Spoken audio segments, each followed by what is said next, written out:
가이사랴에 살던 백부장 고넬료에게 그가 기도하는 그 시간에 환상이 열린 것은 놀라운 일입니다. 정확하게 말하면 환상 속에 천사가 나타나서 하나님의 말씀을 전한 것이 되겠지요. 그 천사가 와서 하는 말이 고넬료의 기도와 구제가 하나님께 상달되어서 기념비로 세워졌다, 이런 얘기를 합니다. 그러고 나서 요바에 있는 베드로를 청해라, 그 얘기를 합니다. 베드로를 청하는데 누구를 보내냐면 하인 둘과 군인 한 명을 보내고 있습니다. 오늘 여기에 특별히 신부를 보낼 때 보면 보통 한 명만 보냅니다. 물건이 있을 때는 둘을 보냅니다. 그런데 고넬료는 그런 특별한 물건도 없는데 한 분을 초청하는 그 일에 세 사람을 보내고 있다는 것이 특징이죠. 오늘 우리가 주목할 단어는 그 자출한 병사에 대한 소개입니다.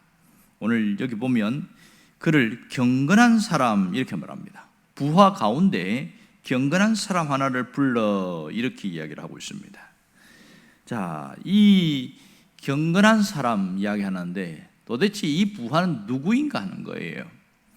지금 고넬료가 철저하게 로마 시민권을 가진 백부장이었습니다. 그렇다면 이 당시에 가이사랴에 주둔하고 있는 병사들도 역시 로마 시민권을 가진 군인들이라는 것을 알 수 있습니다. 그러면 이 사람도 로마의 시민권에 가진 군인이죠. 왜냐하면 폭동과 어떤 데모가 일어났을 때, 테러가 일어났을 때 진압하기 위한 목적으로 많은 군대를 주둔시키는 일이 있었습니다. 자, 여기서 경건한 사람, 무엇을 보고 경건하다고 하는 것인가? 도대체 이 사람이 어떻게 해서 경건한 사람이 되었는가? 성경은 거기에 대해서 전혀 정보를 주지 않습니다. 그냥 결론만 이야기해버립니다. 우리가 경건한다고 말할 때는 중심으로 하나님을 섬기는 사람, 이렇게 이야기를 하고 있습니다. 이 병사가 어떻게 해서 하나님을 섬기게 되었을까요? 그 해답은 고넬료의 모습을 통해서 우리는 찾을 수 있습니다. 1절과 2절에 보면 고넬료가 어떤 사람이냐? 그가 경건하여, 그렇게 말합니다. 온 집안과 더불어 하나님을 경외하며. 그러면 직속상관인 고넬료가 경건한 사람이라는 것을 우리가 여기서 배우게 되는데, 그렇다면 거기서 가장 함께 가까이 있던 부하 중에 한 사람도 고넬료의 그 신앙을 따라서 영향을 받은 것이다, 이렇게 볼 수 있겠지요. 당시 그들은 다신교입니다. 태양이나 여러 종교들을 함께 섬기는 가운데 유일신을 섬기는 일은 보통 일이 아닌 것이죠. 그러니까 하나님을 경외하는 이 경건한 삶을 추구하는 것 쉬운 일이 아님에도 불구하고 그 병사 중에 한 명이 경건한 사람이 있었다, 이렇게 이야기합니다. 그렇다면 나머지 두 명의 하인들은 어떠한 사람일까? 역시 경건한 사람을 보내지 않았을까? 이것이 마치 이 베드로를 초청하는데 최고의 예우라고 생각했던 것 같습니다. 그러면 오늘 우리가 여기서 누가 경건한 사람인가 하는 것을 볼 수 있습니다. 특별히 경건한 사람 곁에 경건한 사람이 모이고 지극히 평범하면서도 이것이 대단히 중요한 사실이라는 것을 우리가 놓치지 말아야 합니다. 반면에 불경건한 사람 곁에는 경건과 거리가 먼 이중적인 사람들이 함께 모이게 된다는 사실입니다. 이것을 유유상종이다, 이렇게 말합니다. 오늘 여기서 우리가 특별히 기억할 것은 경건한 사람은 삶의 수준이 달라진다는 것을 알아야 합니다. 우리의 삶의 수준을 결정하는 것은 바로 경건함입니다. 단순히 경건함을 기도를 몇 번 더 한다는 것이 아니라 그 모든 삶 자체가 확 바뀌어 있는 사람, 이렇게 표현할 수 있겠지요. 지금도 우리 주변에 보면 경건한 사람들이 참 많이 보입니다. 문제는 그 모습은 경건한데 내면은 경건과 동떨어진 그런 사람들이 많다는 것이 안타까운 사실입니다. 사람들은, 세상에 있는 사람들은 이런 사람을 보고 이중인격자다, 그렇게 말을 합니다. 교회에서는 열심히 신앙생활을 하는데 가정에서는 불경건하고 또 사회에서도 불경건한 그런 모습들이 우리에게 참 안타까운 모습이죠. 성경은 이걸 뭐라고 이야기하죠? 외식이다, 이렇게 표현하고 있습니다. 우리는 성경을 통해서 외식하는 사람들이 어떤 사람들을 잘 알고 있습니다. 마태복음 22장에 보면 예수님이 화 있을진저, 이 말을 무려 8번 이상을 하고 있습니다. 화 있을진저, 누구에게 이렇게 얘기하냐면 가장 경건하다고 말하는 서기관과 바리새인들에게 향해서 화 있을진저 이렇게 말합니다. 그 내용들을 보면 정말 참 안타까워요. 천국문에 들어가려고 하는 사람들을 못 들어가게 끄집고 잡고 있기 때문에 너희들은 화 있을 존재다 이렇게 이야기하고, 정말 바리새인과 서기관들이 회칠한 무덤 같은 너희들은 화 있을지언정 이렇게 이야기합니다. 참 이상하지요. 그들은 정말 모든 사람들에게 경건하다고 인정을 받습니다. 동네 사거리에서 하늘을 향하여 두 손을 들고 그렇게 기도를 자주 하고 금식도 자주 하고 그렇게 하나님 앞에 정성을 다하여 헌금도 하고 이렇게 하는데, 이런 사람이 경건한 사람이지 누가 경건한 사람이냐는 거예요.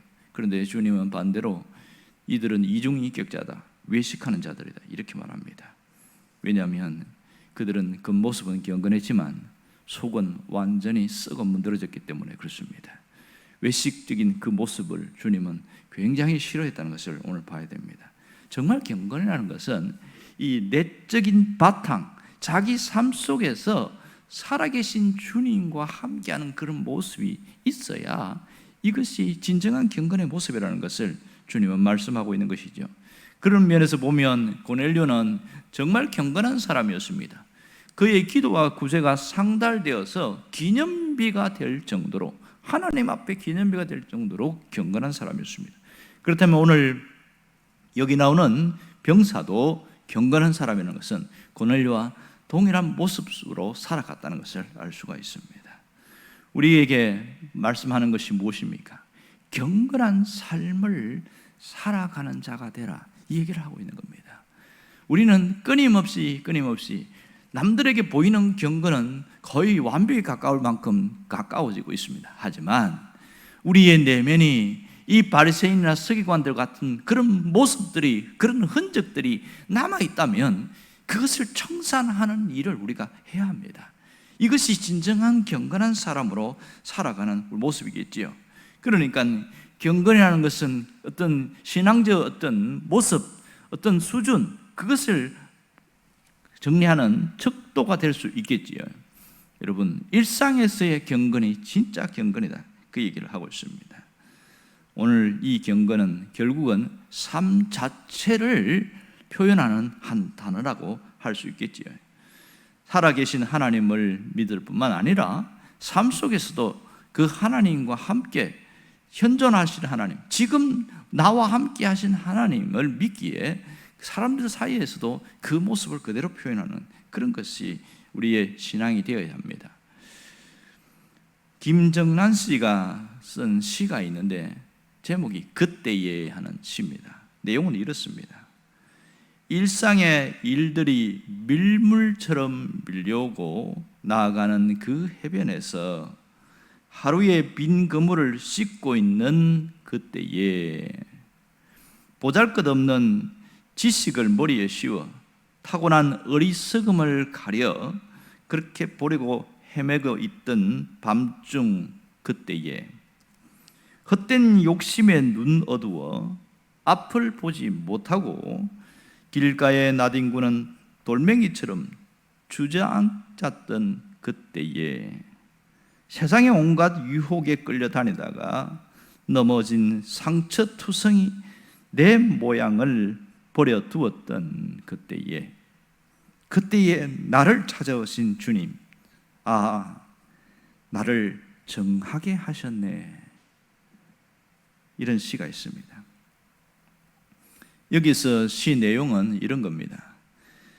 하나님보다 자신을 더 신뢰했던 자기 교만을 버리고 자기 삶 속에서 임재해 계시는 주님에 대해서 겸손하게 눈을 뜨게 되었을 때 비로소 주님을 통하여 자신이 정결하게 되었다, 그런 내용이 되겠습니다.